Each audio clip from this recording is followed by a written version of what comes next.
pa tum pa do pa pum pa tum pa do pa.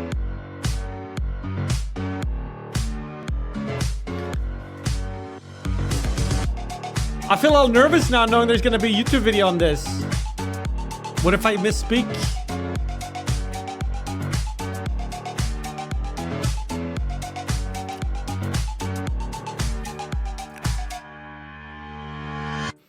And here we are, ladies and gentlemen. Welcome to Nymn's News Network, my weekly show where I cover a bunch of things that took place in the past week since the previous news network. Things we care about, things we don't care about, and everything in between. Strap in, strap on, grab yourselves a beverage. I hope you'll enjoy what we have this week. We're gonna start off with death. Look at this thing. This is the Soviet space probe called Cosmos 482. It originally launched in 1972, and the goal for this probe was to launch on the The goal for this probe was to land on the surface of Venus. But shortly after launch, a rocket failure prevented this probe from ever even escaping the gravity of Earth. So this thing has been stuck in orbit around the Earth ever since 1972. And now experts are estimating that this 500 kilogram capsule is going to be re-entering Earth's atmosphere. It's estimated to happen sometime between May 7th and May 13th. So within just a few days, and they don't know exactly where this thing will re-enter the atmosphere, but the risk to people is considered low, or at least so they say. According to space researcher Marco Langbroek from the Delft University of Technology, the danger is comparable to that of a meteorite impact, which is an event that happens several times a year. He notes that the chance of being struck by this probe is even lower than being hit by lightning. The capsule was, of course, built to endure the harsh conditions of the atmosphere of Venus, but it is unclear at this point if the heat shield works and if the parachute is still functional after it's been orbiting Earth for decades. Most experts believe that this thing is going to end up in the ocean, but yeah, chat, between May 7th and May 13th, you might want to be looking up if you're out and about, as this thing might just be coming crashing down on you with no survivors. Next up, Reporters Without Borders, RSF, released their annual update of the state of press freedom around the world. And according to them, global press freedom right now is at an all-time low. And for the first time ever, they have classified it as severe. So let's take a look at the index. In the index, the top country we find is Norway. They are then followed by Estonia, actually, Netherlands, Sweden, Finland, Denmark, Ireland. Those are the countries that got like a green thing on here. Portugal, Switzerland, Czechia, Germany, Liechtenstein, Luxembourg, Lithuania, Latvia, New Zealand, Iceland, Belgium, Trinidad, Tobago, and UK. Keep on scrolling. Find Italy, number 49. United States, number 57. Croatia, Ukraine, 62. Japan, 66. Greece is number 89. Northern Cyprus, 91. Now we're down. Mozambique, 101. Serbia, 96. Now we're down in the red colors. Hong Kong, Uganda, 143.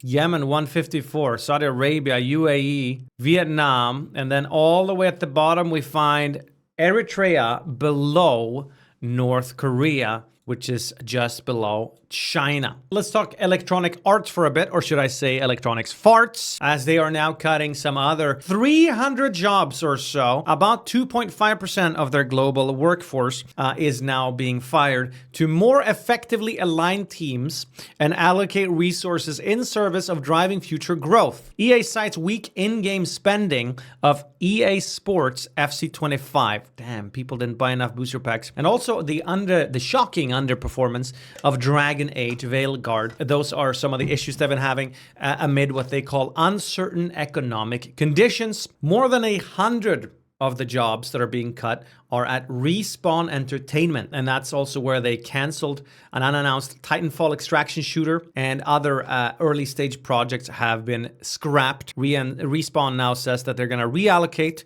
the resources towards Apex and the next Star Wars Jedi title. Despite EA's pledge to treat their people with care and respect throughout this process, there was a pretty bizarre story that came out of all of this. Heather Woodward, she worked at Respawn, she sent this tweet. "My firstborn is finally here. I've been working on this sweet ragazzo for well over a year. Writing a music video style trailer was tough, but a rewarding challenge. And I can't believe I get to see my work animated by the incredible team at Sun Creative. So she was super duper excited because she had designed this new Apex Legends champion called Sparrow. Less than 24 hours after she did this announcement, she then had a second announcement revealing that she had lost her job, and in a kind of a surreal twist, she received a promotional email for this character Sparrow on her final day. She did take the firing layoff in stride in her post on social media, and she said, "I will continue to be insufferable about him, Sparrow, for weeks to come." More details apparently come from EA on their earnings call, and that's tomorrow, May 6th. Bit of a strange story coming up then. Starts 2 weeks ago when a 27-year-old Chinese student tried to climb this thing, that's Mount Fuji, but they had a difficult time making it to the top. He was about 3,000 meters up, and he got stuck because he lost his crampons. Not tampons, but crampons. They are the metal frames that have spikes that you put on your boots. Gives you better grip on ice and hard snow. Along with his crampons, he also lost other items such as his phone. And so eventually, emergency services, they had to rescue him. They managed to rescue him through an airlift. Fast forward 4 days later, another man who was climbing Mount Fuji found a man suffering from altitude sickness, and so he called the emergency services. They got this guy to the hospital, and that's when they found something out. The guy they found at the hospital was the same guy they had rescued 4 days prior. So it turned out the same guy had returned to Mount Fuji because he was trying to find the stuff that he lost the first time. He tried to find his phone and the other items he lost. Don't actually know whether or not he found them. Sure hope so, otherwise we can probably expect a third round. Now then, chat, we're gonna cover something I'm sure you guys all have heard about, but it's felt weird not to at least mention it. So for anyone who has been living under a rock, GTA 6 has been delayed. That's right, Rockstar Games is postponing it from fall 2025 to May 26, 2026.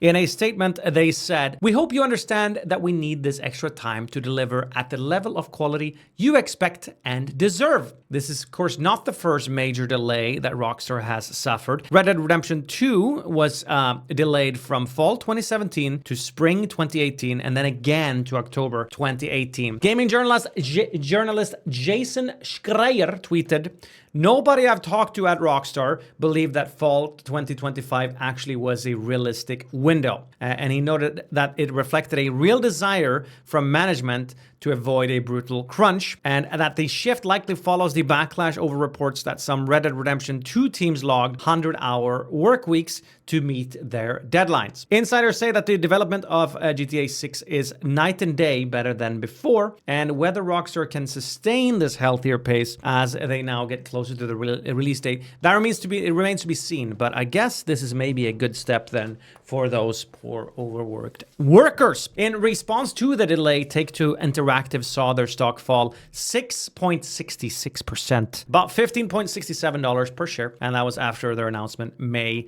2nd. Time for another quick. We have so many weird stories from airplanes, I promise. Here's another one. Have you ever had a unpleasant flight because another passenger was annoying? Well, it was probably still not worse than what they suffered on flight 418 from Philadelphia to Chicago last week. The aircraft was about to land in Chicago when a woman suddenly stood up, took off all her clothes, and started taking a shit on her seat. Out of caution, then, the airplane was immediately taken out of service for deep cleaning. The airline has since apologized to passengers for this disturbing incident and the resulting delays, and the woman was arrested. Thousands of NFTs, which were once worth millions, suddenly vanished from the internet recently. And then in their place, this message appeared and said, stating that the contact was restricted due to a violation of Cloudflare's service terms. These NFTs belong to the Clone X RTFKT collection. That is apparently a project backed by Nike. And the reason for the disappearance was Nike's decision to reduce investment in this project, which led to a change in their internet services. This event occurred because the person who was responsible for maintaining these NFTs was in the process of moving them to a new storage system after Nike decided to stop actively supporting this project. It should be mentioned that the images did reappear again later. Thank God.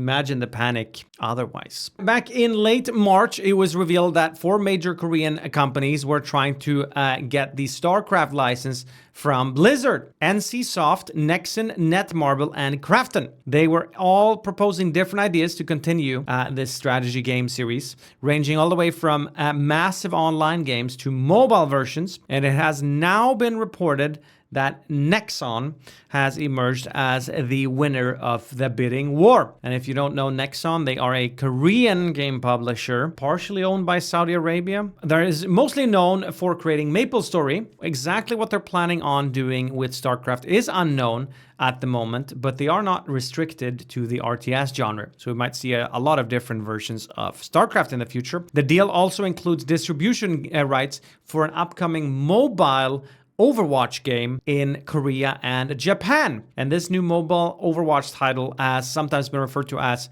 Overwatch 3, is reportedly a MOBA. That's right. They made Blue Archive. Would you imagine that? Chat for a pretty bizarre story. This here is Patrick Vereb, and he is the owner of a funeral home in Pennsylvania, and he has now been charged with several counts of felony, including theft by deception, receiving stolen property, and deceptive business practices. So what exactly did Patrick here do? Well, here's the business he was offering: cremation services for pets. Here's what Patrick was actually doing. Instead of cremating the animal, as he promised, he just sort of took all the dead animals and dumped them in a landfill. And then he just sent random ashes from whatever random cremated animals, I guess, he had lying about to these grieving pet owners. The Attorney General Dave Sunday said that Verb defrauded approximately 6,500 pet owners out of over $650,000 between 2021 and 2024. And the scheme came to light because of a snitch, aka a former intern, that reported the activities. It's time for a few Nymn Quickies. Stories that don't deserve me to go much in depth, but are still worth bringing up. Playing music or videos without headphones on public transport might soon get you a fine if you're in the UK. The Liberal Democrats have proposed a new law that means that passengers who disturb others with loud mobile phone use could be fined up to £1,000. The background to this bill is an increasing amount of complaints about loud mobile phone clips on public transport. Disturbing behavior can already result in fines in the UK, but this new proposal then is specifically targeting the sound coming out of mobile phone speakers. Great news to anyone who is planning or looking forward to playing some Hollow Knight Silksong. You will be able to do it this year, September 18th.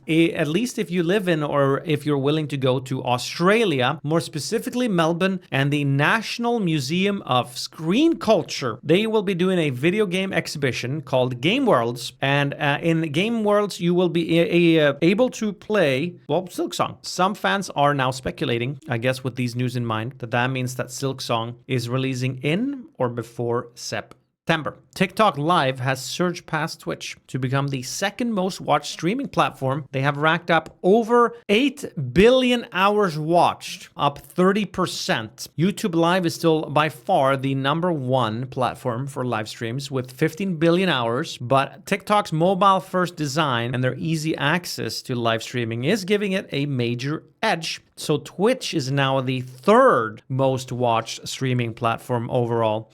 It does still remain the most watched streaming platform when it comes to video games. Let's take a look. Starting off with a cake for you, chat.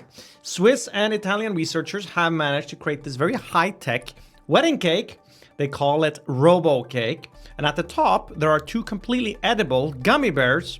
They're like little robots that can dance. So edible robots, and they're powered by edible batteries. The batteries are made out of chocolate. Last year, BYD launched their first dedicated car carrier, and they could carry up to 7,000 vehicles. But here is the world's largest car carrier ever, a new one, number 2. I should get some social credits for this one. It can carry up to 2,200 vehicles. And as of the time of writing the article, it was on its way to Brazil with some 7,000 electric cars on board. Check this out, chat. 15-year-old sea lion Ronan has shocked researchers by proving capable of shaking its head to the rhythm of music. And they even did a challenge, Ronan versus actual humans. They had to keep the tempo to various songs at different BPMs, and Ronan outperformed the humans.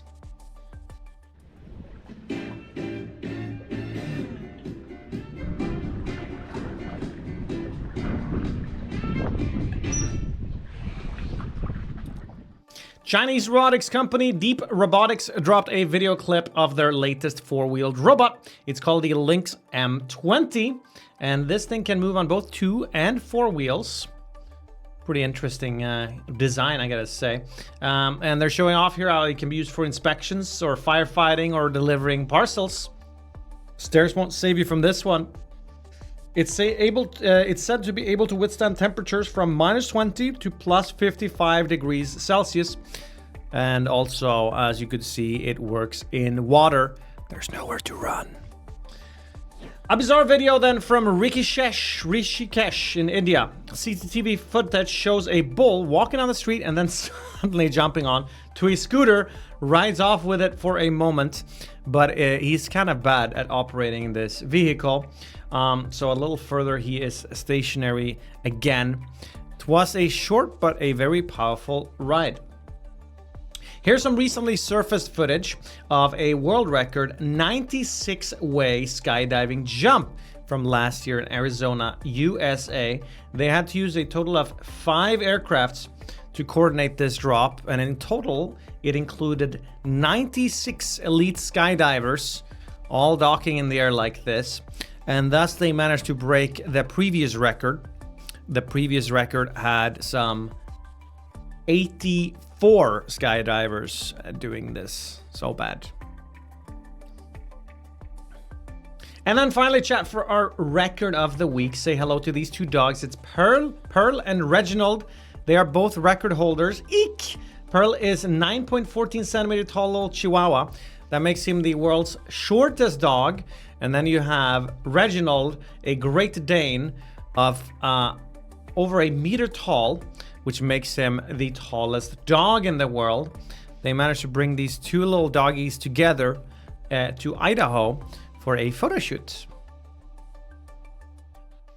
Oh my goodness, guys, Reggie! Oh goodness! Oh, he's so sweet. You see, Pearl? He's Reggie. Reggie. Oh my goodness, Pearl. How's out? Yeah, right? But he wanna give you kisses. Oh.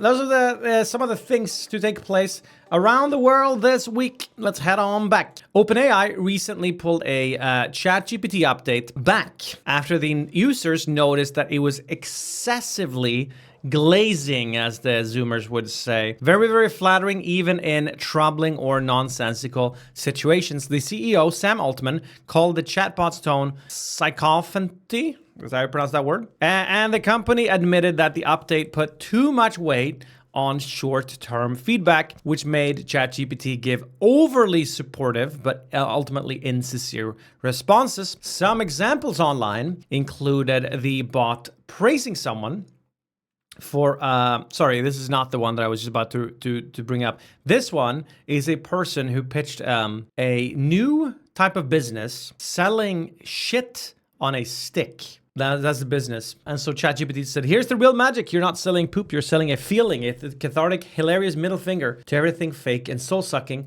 and people are hungry for that right now. Furthermore, ChatGPT suggested investing $30,000 into this shit stick business idea. We also had someone here who suggested or says to ChatGPT that they saved a toaster instead of crushing 3 cows and 2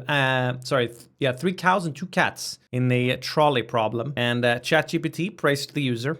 And then finally, we also had, oh, never mind, that's our next story. Oopsie. Well, let's just go to our next story then. The popcorn bucket for the live-action remake of How to Train Your Dragon has been revealed. Look, it's Toothless, who's feeling kind of amazing. Main dragon character, of course, in this film, who's hitting theaters next month. Yeah, the ChatGPT thing, by the way, I was gonna say was someone said that they quit their medication and they were schizo or something, and ChatGPT was like, oh, that's so remarkable and powerful. Meanwhile, in Finland, the parliament has approved a new law that will limit mobile phone use in primary and secondary schools starting this August. It's not a full ban per se, but the law prohibits phone use during class time unless a teacher gives special permission. For example, for learning purposes or health-related needs. The school staff will also have the authority to confiscate phones if they disrupt teaching or learning. And then finally, during Meta's LlamaCon conference, the Microsoft CEO said that it is estimated now that 20 to 30% of the company's code is now AI generated. How much is generated varies between the different programming languages. Python, for example, is said to be generated more often with AI than C++. And Microsoft's Chief of Technology Officer, Kevin Scott, has previously predicted that as much as 95% of all code will be AI generated by 2030. Can you imagine the next Windows? The CEO of Google, Sundar Pichai, has also recently said over 30% of their code is now AI generated. And those were the news in Nymn's news network. We had some breaking news apparently. Zoil dropped a new TikTok. Alright, Mats. You gotta permaban these people. He's right, you know. Lucky for you that you're so damn cute, Zoil.